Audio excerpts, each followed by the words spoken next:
All right, we're going to try it again. What's always concerned me since becoming a Lincoln historian officially is how, with the modernization of scanning and the access to primary sources, access to books, peer review processes, how is it that in 2025, 160 years after Lincoln was assassinated, we still have these fictitious versions of Lincoln and Lincoln's reality that are easily disprovable, and even more of a concern, inconsistent with what he said about himself and his motivations. And as I said, my second book is on how this egalitarian, equalitarian, abolitionist projection has been put on Lincoln, and how Lincoln fought against that his entire career. Some of the most famous books about Lincoln has it right in there that no, this is not who he was. This is not what he said. This is particularly the Dred Scott decision. Now, the Dred Scott decision was the decision that came about the Supreme Court that ultimately said black people could not be citizens of the country, and thereby had no rights that a white man must respect. Said a whole bunch of other stuff, but that's the core of it. And one of the biggest things used to celebrate Abraham Lincoln was the fact that he spoke out against the Dred Scott decision. And of course, that's what made him a great American, and that's what made America great, because the story of America is indeed the story of Lincoln. That is the redemption. That is where the proof that there is a goodness in white America that has always had an understanding and a push against this racial oppression. And this is not true. It's not historically true in American history, and it definitely wasn't true with Abraham Lincoln. And in one of the most famous books about Lincoln, the Lincoln by David Herbert Donald. Now, this is a Pulitzer Prize winning author. Okay, this is, if you cannot write about Lincoln and not cite this book. Okay, this is the Lincoln book. All right, it was written in the 1940s. But it's in here. But Lincoln, like most Illinois Republican politicians, was slow to react to the Dred Scott decision. Not until late May did he even refer to the case, without mentioning it by name, when he said the federal court no longer exercises jurisdiction over litigation that might redound to the benefit of a nigger in some way. This seeming indifference stemmed from part of the complexity of the court decision. As he explained later, he never complained especially of the Dred Scott decision because it held that a Negro could not be a citizen. He agreed with Taney on this subject. Nor was he exercised because the court invalidated the Missouri Compromise. Lincoln disagreed with the Dred Scott decision as a matter of law, not a matter of morality. It had nothing to do with altruism. It had nothing to do with fairness. It had nothing to do with equality. This is what it says in here. Just check it out. What troubled Lincoln most about the Dred Scott decision was the Chief Justice's gratuitous assertion that neither the Declaration of Independence nor the Constitution was ever intended to include blacks. Lincoln declared bluntly that Taney was doing obvious violence to the plain, unmistakable language of the Declaration, which had once been held sacred by all Americans and thought to include all Americans. Now, stop. Black people didn't get to be Americans until 1965. That's 100 years after the 13th Amendment. So you get tack on 5 years, 7 years to that, okay?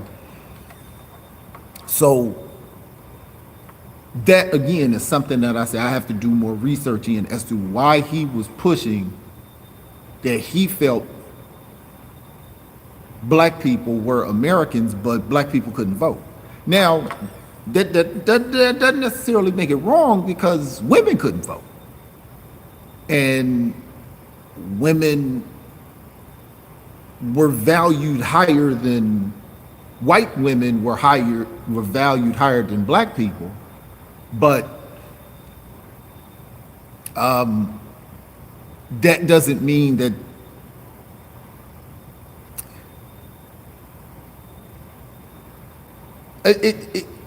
that goes back to a book by Skip Gates about Lincoln. And it was saying how Lincoln compartmentalized things. If most of the framers of the Constitution and those who wrote the Bill of Rights were slave owners, why would he think that the Declaration of Independence or the Constitution included black people? He never said that it included Native Americans, which he was adding to their genocide and taking their land. Mexico was a different country, but it just,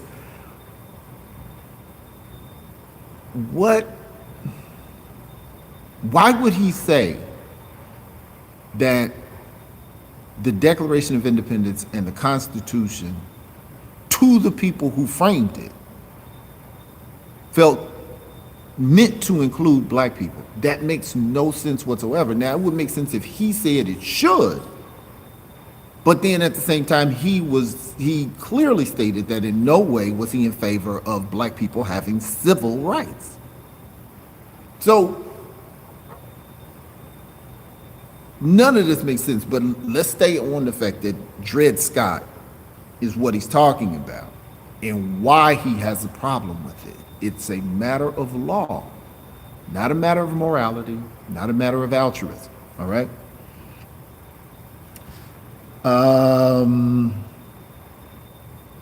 Now, in order to make Negro slavery eternal and universal, the Declaration is assailed and sneered at and construed and hawked at and torn till its framers could rise from their graves.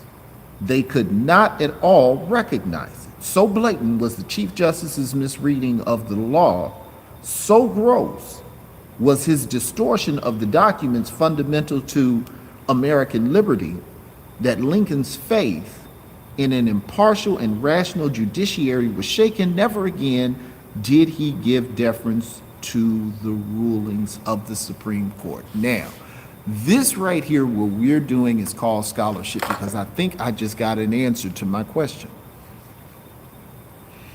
Lincoln was good for making points he didn't mean to create a result he felt was important. His issue was stopping slavery, stopping the spread of slavery. If he were, because, okay, that's what I'm saying, if just by virtue of being here, you were an American citizen, then the Native Americans should have been covered under the Constitution as well, something that he never said. So right when I was reading this, This is the difference between people just talking and people who actually research and study this. His issue was saving Western lands for poor whites. That's what his issue was. And to stop the spread of slavery, he had to create a validity within black people that would make it an obstacle for slavery to spread. That's why he's saying that. That's why he's saying, well, the framers of the Constitution, who were slave owners? You got to think about that. What is a slave owner? That's a pedophile. That's a rapist. That's a torturer. That's a murderer. That's a person who is sanctimonious, because many of these people who were slave owners also called themselves Christians. Now, if you believe in the Christian doctrine or not, slavery does not align with it.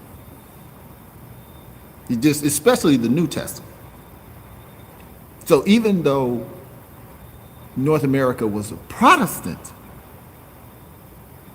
nation, it still doesn't, the Protestants still function under the New Testament. So now that doesn't mean that every slave owner was a pedophile and every slave owner was a rapist and every slave owner was a rapist. You know the point. Stop. Why would they hold value or even equivalency in any way to something that they own? That didn't make sense. And as I was reading it right then for the 10 millionth time, because this book's all marked up and paged up, but it's not just reading these books, it's studying the books. And sometimes you have to read it 3 or 4 times. And as I was reading it right then, it started to come. So he's trying to stop the spread of slavery. And he's saying,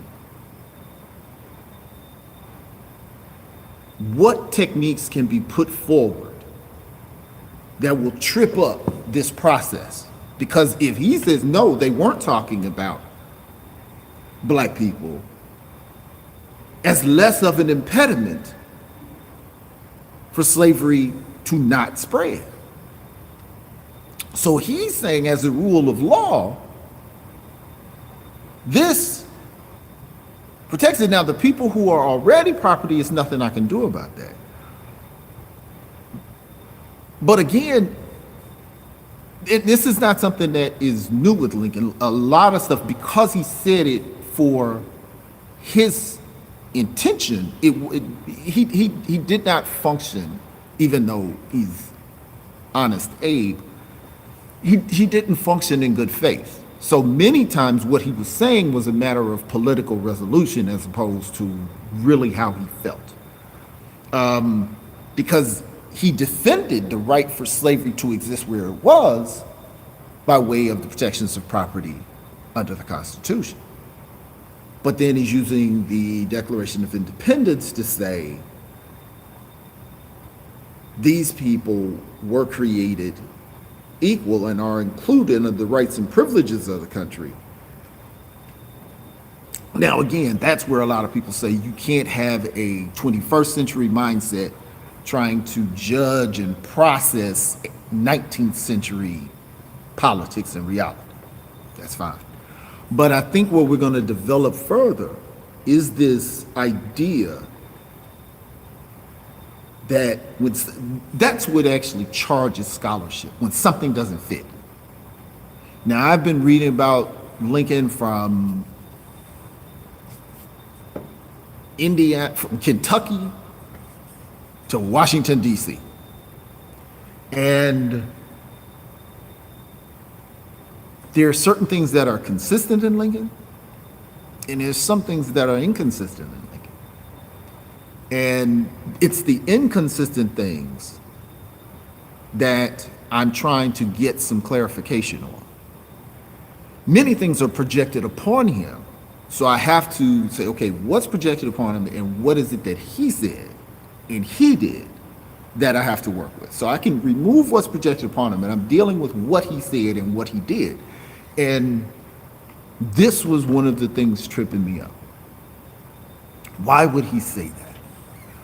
And more importantly, why would he say it when he said it? And what was going on at that time was the end of the Mexican-American War, and they have all this new land. And the rich are paying the bulk of the taxes, and they want to build this middle class to put the tax burden on poor whites. To do that, they're going to create a wage labor economy or expand the wage labor economy. And that's important to them. Of course, the South wants to keep their economy going. Lincoln is looking at the future of the country, wanting to keep it white. Haiti is still fresh on their minds. Haiti won its independence shortly after the United States did, 1803. And that was because they kept bringing in all of this labor, and they had more labor, black folks, than they had white people, and they were outnumbered. And that was one of the main reasons why that slave revolt was the only successful slave revolt in world history. So they're trying their best to keep this balance of whiteness and keep this a white nation, which is one reason in 1856 Lincoln joined the American Colonization Society. Get black folks out of here. And you're going to pick that up more in his address on colonization. But like I said, my book right now, the chapters I'm writing now, are specifically on the Lincoln-Douglas debates in the 1850s, particularly 1858. So I think you guys actually got to see me process an idea. Now I have a hypothesis to build on. Now I'm going to be rereading things and going back through the primary sources and see how consistent that hypothesis I've just come up with is supported based on Lincoln primary sources. This is the process of scholarship. So we're actually learning something together. That was actually pretty cool. What I wanted to do was just point out that Lincoln's speaking out against the Dred Scott case wasn't altruism. Yet in 2025, that is one of the attributes or illustrations of his egalitarian nature or his forward thinking of a multiracial nation. And it wasn't, and we've known for some time it wasn't. What he said, this is why I did it. And then we got historians going, no, that's not why he did it. He said, this is what motivated me. And historians are saying, no, that's not what motivated it. But in doing that, going over it, and you may have to read it 10 or 15 times. I don't know how many times I've read about Lincoln and the Dred Scott decision, counting my master's degree and my PhD.